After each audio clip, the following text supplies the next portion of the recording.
자, 여러분 이어서 보도록 합니다. 문제집 208페이지 16번 문제부터 봅니다. 208페이지 16번 문제부터요.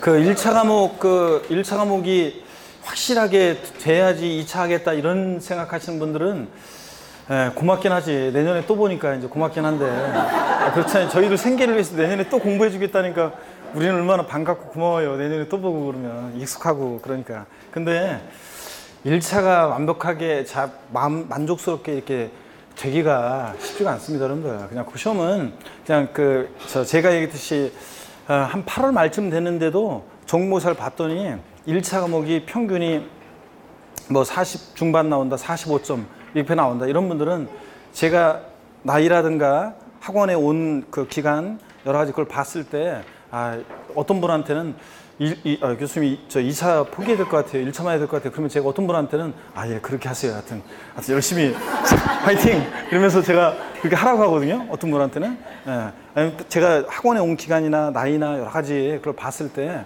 어떤 분은 안 될 것 같은 분이 있어요. 한 2달 해가지고서는 안 될 것 같은 분이 있고 1차만 해도 해야 되겠다 이런 분이 있고 어떤 분은 제가 막 화내면서 충분히 할 수 있는데 왜 포기하냐 하라고 제가 하거든요. 뭐 평균이 뭐 1차 과목이 40 몇 점, 7점 뭐 이렇게 나오고 그래도 제가 계속 하라고 하거든요. 미리 붙여라 1, 2차. 2차는 그 수업 계속 듣고 그 다음에 1차 위주로 공부하다가 막판에 이제 바짝 2차 조금 보고 특강 듣고 가면 대충 2차는 이제 골라낼 수 있다. 자, 이렇게 해가지고 하라고 하는 분이 있고 제가 어떤 분은 그렇게 하시라고 하는 분이 있어요. 여러분 아직은 포기할 때가 아니에요. 그리고 1차 같은 거 완벽하게 이렇게 마음에 흡족하게 되려면 그러려면 그거 쉽지 않아요, 여러분들. 그러니까 그냥 몰아붙여서 하는 거예요, 끝까지. 지금은 포기할 때가 아니라. 그래서 하고, 그래서 제가 최근에도 어떤 분한테 제가 2차 포기하지 말고 수업 들어서도 계속 하고 1차 남는 시간에 1차 하고 이렇게 하라고 내가 했었죠. 자, 그러니까 내가 그냥 1차만 해. 나 이렇게 하지 않고 했다는 거, 그게 중요해. 그래, 내가 딱 봤을 때, 연령이나 나이나 여러 가지 봤을 때, 그 다음에 학원에 온 기간이나 봤을 때, 어떤 분은 하라고 하고, 어떤 분은 그냥 1차만 하라고 하는 분이 있는데, 아직은 포기할 때가 아니에요, 여러분들. 그래서 끝까지 그냥 하세요. 1차가 문제풀이 7, 8월 거치면서 또 시간 투자해서 이렇게 공부하시면 어느 순간인가 또 1차는 또 확 또 올라와요, 공부가, 시험이라는 게. 그래서 2차 같은 것은 특히 막판에 막 이제 외우고 막 이렇게 하면서 확 이제 그냥 막판에 10월 달에 안 올라왔어도 10월 달 막판에 확 올라와가지고 이제 시험장 가서 이렇게 골라내면 되니까 그렇게 되는 거고. 그래서 1차 잘 안 되고 그러신 분들은 포기하지 말고 일단 여름은 해보세요. 여름은 해보고. 그래서 2차 포기하고 1차만 한다고 해서 공부 많이 할 것 같은데 안 그래요, 여러분들. 결국은 거의 뭐 비슷해요. 그러다 보니까 하여튼 끝까지 여러분들이 아직은 포기할 때 아니에요. 문제풀이 과정을 거친 다음에 그 다음에 판단하셔도 되고요. 그 다음에 하여튼 9, 10월 달 시험은 막판 2달을 위해서 하는 거기 때문에 그때 또 하시면 됩니다. 그래서 지금 포기하시기 바라고요. 자, 문제 우리 16번 문제 별 표시했죠? 한번 보겠습니다.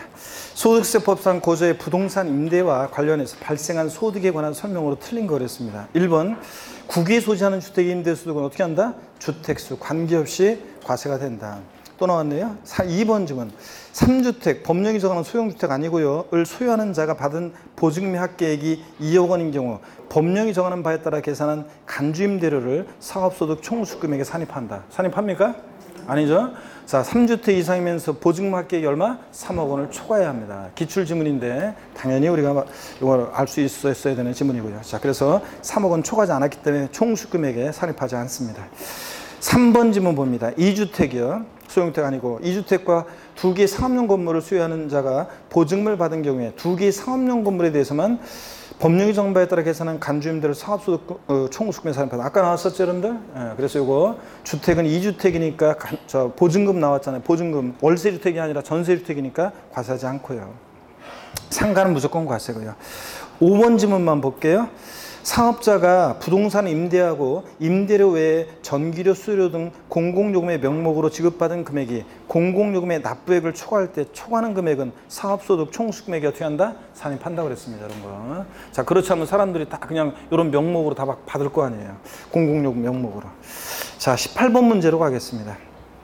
18번 문제 보니까 요약집 106에서 108페이지 참조고요. 요약집 106에서 108페이지 참조고 소득세법상 국내 소지한 주택을 임대한 경우에 발생하는 소득에 관한 설명으로 틀린 거 그랬습니다. 2번 지문 한번 볼게요. 주택 두 채를 소유한 거주자가 한 채는 월세 계약으로 나머지 한 채는 전세 계약 형태로 임대하는 경우에 월세 계약에 의해서 받은 임대료에 대해서만 소득세가 과세된다. 그렇죠, 여러분? 주택 2주택자가 하나는 월세, 하나는 전세. 전세주택은 2주택일 때 과세 안 해요. 안 하고. 월세주택은 1개 소유하는 자 주택 임대속만 비과세. 두 채는 월세. 아까 과세한다고 그랬죠? 아까 표 있었잖아요. 요약집에서. 우리가 봤습니다. 그래서 이거 맞는 지문입니다.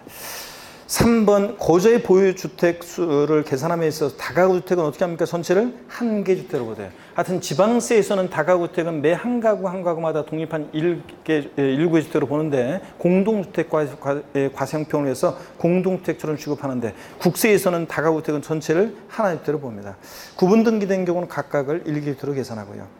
4번 주택의 임대로 인해서 얻은 과세 대상 소득은 상업소득으로 해당 거주의 종합소득 금액이 어떻게 합니까? 합산합니다. 그래서 여러분들 사업소득은 다른 이자 배당 근로연금 기타 소득과 합산해서 과세하고 5번 주택을 임대하여 얻은 소득은 거주자가 사업자 등록을 한 경우에 하나여 소득세 납세 의무가 있다. 이거 기출문제인데요. 5번 지문 같은 거 요약집에는 없어도 우리가 이거 눈치껏 여러분 보세요. 눈치가 있으면 당연히 사업자 등록한 경우에 한해서 소득세 납세 의무가 있으면 그러면 사람들이 누가 사업자 등록하겠어? 그럼 사업자 등록 안 하면 소득세 안 내. 그럼 다 안 하겠지, 여러분들. 말도 안 되는 얘기죠? 당연히 자 사업자 등록 여부와 관계없이 우리 자 소득이 발생했다 그러면 소득세 납세 의무가 있습니다. 5번 그래서 정답이었습니다. 기출문제였고요. 넘어갑니다. 210페이지 넘어가시면 210페이지 넘어가면 20번 문제 보겠습니다. 20번 문제 보시면요. 요약집 107페이지 참조고요. 요약집 107페이지 참조고 사업소득금액 계산과 관련한 건데 한번 볼게요. 다음 자료를 이용하여 부동산 임대사업자인 거주자 갑의 2018년도 사업소득 총수익금액을 계산하는 것으로 옳은 것은 그랬습니다. 여러분요. 아까 우리 사업소득금액은 어떻게 계산하느냐 이거 보세요. 부동산 임대, 요약집에 있으니까 적지 않으셔도 돼요. 부동산 임대에 요 사업소득금액은, 임대 사업소득금액은 어떻게 계산하느냐? 총수익금액에서, 임대소득에 대한 총수익금액에서 필요경비를 빼서 구한다고 그랬어요, 아까. 자, 필요경비를 빼서. 그런데 이 총수익금액은 그러면 어떻게 구하느냐? 요 총수익금액은, 자, 총수익금액은 어떻게 구하느냐? 총수익금액은 아까 임대료는 월임대료를 말하는 거예요, 여러분들. 자, 임대료, 그 다음에 플러스 간주임대료, 보증금 있을 때 이제 받은 게 있을 때 그 보증금을 은행에다 넣어놓으면 이자 발생하죠. 그걸 임대료로 간주한다는 거고 여기다가 뭐 관리비 수입, 자, 그 다음에 보험 차익, 뭐 이런 것들을 합한 것을 우리가 총수익금액을 구합니다. 이걸 말합니다. 자, 그 다음에 그러면 여러분 보세요. 임대료 플러스 간주임대료 플러스 관리비 수입, 보험 차익 이거 합한 게 총수익금액인데 문제 한번 보겠습니다.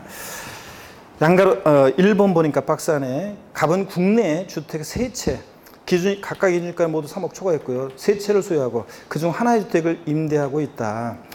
자, 양가로 2번 2018년도 1월 1일에 임대 주택의 임대보증금 5억 원과 1년분 임대료 자 2,400만 원을 수령하였다. 임대기간이 2018년 1월 1일부터 12월 30일까지다. 대개 이렇게 문제 나오면 임대기간은 아까 365분의 68일 이러면 골치 아프니까 대개 1년으로 나와요. 1로 이렇게 계산하기 위해서. 기획재정부령이 정하는 정기예금 이자율은 연 10%로 가정한다 그랬습니다. 자, 갑은 적법하게 장부를 비치 기록하고 있고 장부에서 사업소득 금액을 신고한 것으로 가정한다. 그러면 자, 총수익 금액 구할 때 여기 보세요. 임대료는 지금 보니까 1년분 임대료가 얼마예요? 2,400만 원. 2,400만 원이 여기에 이제 임대료 플러스 간주임대료 계산하는데 간주임대료는 어떻게 구하냐면 자, 여러분 보세요. 간주임대료는 주택은 간주임대료 원래 보증금 3억 원 초과할 때만 과세하고 3억까지 과세하지 않으니까 보증금에다가 해서 마이너스 3억 원 빼고 거기다 60%를 곱합니다. 60%만 과세하고 그래요. 근데 여기서는 보니까 자, 이게 뭐냐면 이게 주택이 뭐예요? 주택이네요. 자, 주택이네요. 그러면은 아까 간주임대료 어떻게 계산냐?